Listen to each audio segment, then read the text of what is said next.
Radio Auto, l'occasion rêvée.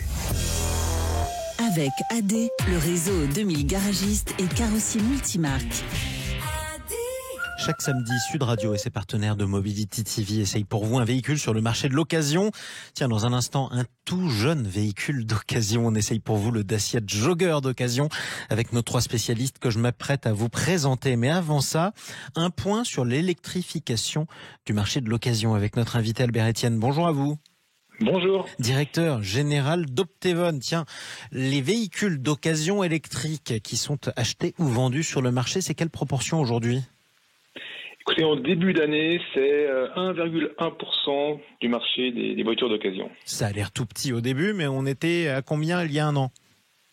Écoutez, on était moitié moins. Maintenant, ça diffuse quand même très lentement sur le marché de l'occasion. Si on compacte le véhicule neuf, aujourd'hui, c'est 14-15% des ventes de voitures neuves. Donc il se passe quelques années avant que le véhicule électrique se diffuse sur le marché de l'occasion. C'est plutôt en stagnation. D'ailleurs, en ce moment, la progression est très lente, mais ça s'explique aussi par le fait que les voitures électriques neuves sont toutes vendues avec des formules locatives sur 3-4 ans, et donc elles atterrissent sur le marché de l'occasion avec un petit décalage. Avec un léger décalage. Quels véhicules sont plébiscités électriques sur le marché de l'occasion ? Renault Zoé, je présume ? C'est la Zoé, bien sûr, oui, c'est la plus ancienne. Dans quelle proportion ? Sur le parc, chez nous, c'est peut-être 20% des voitures électriques qui sont des Zoé. Voilà. Donc c'est quand même important. Oui, c'est important. Oui. Donc ça, c'est la Renault Zoé. Quelles sont les perspectives de l'électrification à terme du marché de l'occasion ? Nos prévisions sont qu'en 2025, 15% des véhicules d'occasion de moins de 5 ans seront électriques. D'accord. En 2025, c'est-à-dire dans seulement 2 ans. C'est dans 2 ans, voilà. Et on retrouve en fait le retour sur le marché suite au contrat de location des véhicules électriques qui sont vendus actuellement. Donc c'est une diffusion lente mais certaine. Sauf que c'est une diffusion lente, me dites-vous. Dans 2 ans, on sera à 15%. Aujourd'hui, on est à 1%. Alors, je suis peut-être pas très fort en maths, mais ça veut dire que vous pensez que ça va se multiplier par 15 d'ici 2 ans, si j'ai bien compté ? Regardez ce qui se vend en voiture neuve aujourd'hui, on est à 15%. Exactement. Donc on les retrouvera en occasion dans quelques années. Donc c'est quand même une croissance presque exponentielle, même si vous dites que la diffusion est lente. Merci pour cet éclairage. Voilà. Albert Etienne, directeur général d'Optevon. Tout de suite, on essaye pour vous le Dacia Jogger avec nos 3 spécialistes. Jean-Christophe Lefebvre, bonjour à vous. Bonjour Jean-Marie. Journaliste à Flotte Automobile. Grégory Pelletier, bonjour à vous. Bonjour Jean-Marie. Directeur de la rédaction de l'Argus. Et Thomas Prime, bonjour à vous. Bonjour à vous. Vous représentez Enchères-VO en duplex depuis Toulouse sur Sud Radio. Dacia Jogger, tiens, bon d'abord, sur le marché de l'occasion, il a quel âge ? Jean-Christophe Lefebvre. Oui, il a 1 an, donc jeune, très jeune. Oui, il faut vraiment le chercher pour le trouver, que ce soit un particulier ou un professionnel.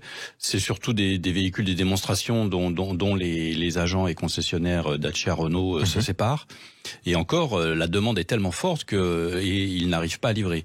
Mais si on en trouve un, ça peut être l'occasion d'avoir une remise finalement sur un véhicule peu kilométré, qui permettent pas, parce que c'est quand même la Dacia la plus chère de toute l'histoire. Donc ça commence à être à un niveau élevé.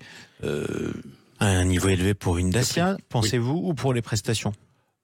Non, pour les prestations, au contraire, c'est très compétitif.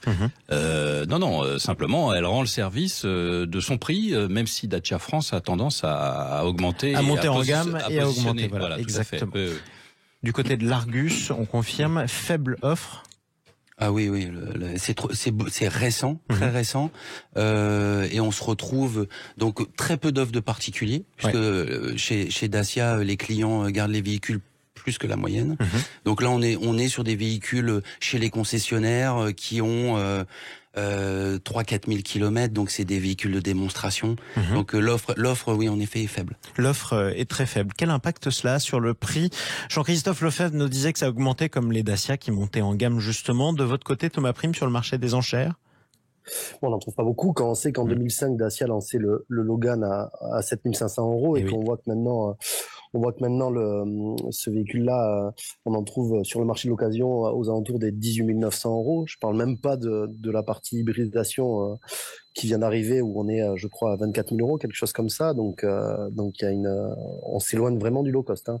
Exactement, on n'est plus dans le low cost. D'ailleurs, quand vous vous invitez, notamment quand on invite sur Sud Radio des représentants de Dacia, ils vous disent on n'est pas là pour parler de low cost. En revanche, Dacia vous offre tout ce qui est essentiel à l'intérieur de la voiture. Quel type de prestation, Grégory Pelletier? Ah bah ultra familial. De toute façon, la majorité des versions c'est des 7 places. Donc, c'est le véhicule de loisir par excellence. Est-ce qu'on peut parler du Renault Espace des années 2020? Oui, si on veut. Oui, dans l'esprit, pourquoi pas, oui. Oui, pourquoi pas. Mais oui, dans l'esprit, oui, tout à fait. Là, ça permet d'avoir grand coffre, emmener les enfants, les petits-enfants, les vélos. C'est ça. Et en plus, maintenant, ils se transforment même en camping-car, puisque on peut mettre un lit dedans et une tente. C'est la version extrême du Dacia Jogger, si je ne m'abuse. Ouais, c'est un pack, ce qu'ils appellent le pack slip. Exactement.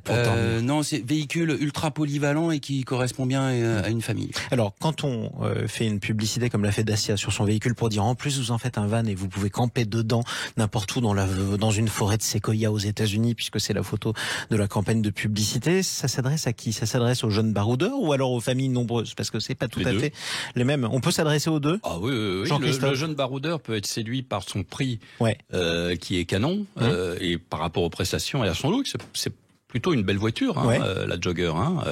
Ensuite, en fonction des couleurs de carrosserie, et ensuite la famille nombreuse, la version 7 places, c'est quand même quelque chose qui est à ce prix-là introuvable ailleurs. Ensuite, le souci, c'est qu'en occasion, comme tout le monde veut du GPL. C'est ce qui a le moins sur le marché d'occasion, mais il faut pas négliger donc cette version essence 110 chevaux qui rend exactement les mêmes services et qui n'est pas beaucoup plus qui est sobre aussi. Pour l'instant, Jean-Christophe Lefebvre est plutôt séduit. Si je me tourne vers le Dacia Jogger d'occasion, je serais tenté d'hésiter avec quel autre véhicule, Thomas Prime? Bon, on sent que c'est un véhicule qui peut séduire de plus en plus de clients, qui a une prestation d'une voiture familiale au prix d'une citadine. Je dirais que en cette place, il y a le Peugeot 5008 ou le Ford S-Max ou le Taraco peut-être, le Seat Taraco. Voilà. Ce sont les véhicules avec lesquels j'hésitais. Vous le classez comment sur le podium? Je le classerai au regard du prix et des prestations, je le classerai vers le haut. Ouais, imbattable aussi pour vous, Grégory Pelletier. Comparable avec un 5008, un Taraco qui sont plus gros, plus chers, beaucoup plus chers. C'est pas les mêmes types de confort. Non, mais c'est pas les mêmes types de produits, c'est pas les mêmes types de prix. Enfin, aujourd'hui, moi, je dirais qu'il est seul sur son marché, le Jogger. Donc, il est en monopole, tout simplement. Oui, il est en monopole. Rapport qualité-prix parfait. Ah oui, c'est imbattable. Et les produits Dacia, on parlait de la Logan en 2005. On peut pas comparer une Logan en 2005 et un Jogger aujourd'hui. On rappelle d'ailleurs, la Logan, ça avait vocation à être la voiture à 5 000 €. C'est comme ça qu'on nous l'avait présentée à l'origine. On ne l'a pas eu à 5 000 € en France, mais c'est comme ça quand elle avait été imaginée. Alors, c'était pas 5 000 €, c'était 5 000 $. C'est ça, exactement. Et c'était une voiture qui était réservée pour les pays de l'Est. Exactement. C'était quand même formidable. Aujourd'hui, on a une marque qui est extrêmement présente dans les routes françaises. Enfin, il n'y a pas un jour en voiture, si vous roulez, où vous ne croisez pas une Dacia. Mais Dacia cartonne. C'est ça. Dacia cartonne parce que, en effet, les prix ont augmenté, mais il reste toujours ultra compétitif à véhicules équivalents par rapport aux généralistes. Donc, ils ont un avenir radieux. Comment expliquer en revanche que les véhicules Dacia Jogger d'occasion GPL soient rares sur le marché de l'occasion, alors même qu'un véhicule GPL, ça permet d'avoir la vignette critère 1, c'est-à-dire de rouler partout dans une zone à faible émission? Pourquoi il y en a si peu? Alors déjà la version essence aussi est en critère 1. Le GPL ne permet pas de donner pas plus de droits, mais ça permet de baisser en principe les coûts de détention et de roulage. Donc pourquoi? Tout simplement parce que la production a été prise d'assaut et que Dacia, avec son usine en Roumanie, n'arrive pas à fournir l'intégralité de l'offre. dans toute l'Europe. C'est ça, l'intégralité en tout cas de la demande. Oui, de la demande. Forte demande sur le Dacia Jogger. Ça va venir. Ça viendra. Merci à tous les trois pour cet essai. On vous laisse retourner camper quelque part dans un Dacia Jogger. À deux, hein, on peut y dormir à deux normalement avec cette option. On verra ce que ça donne. Partez avec qui vous voulez, vous êtes trois, il faudra en sacrifier. Hein. En tout cas, merci à vous, Grégory Pelletier, Thomas Prime et Jean-Christophe Lefebvre. On vous dit à un prochain samedi avec nos partenaires de Mobility TV. Merci. Merci beaucoup. Merci.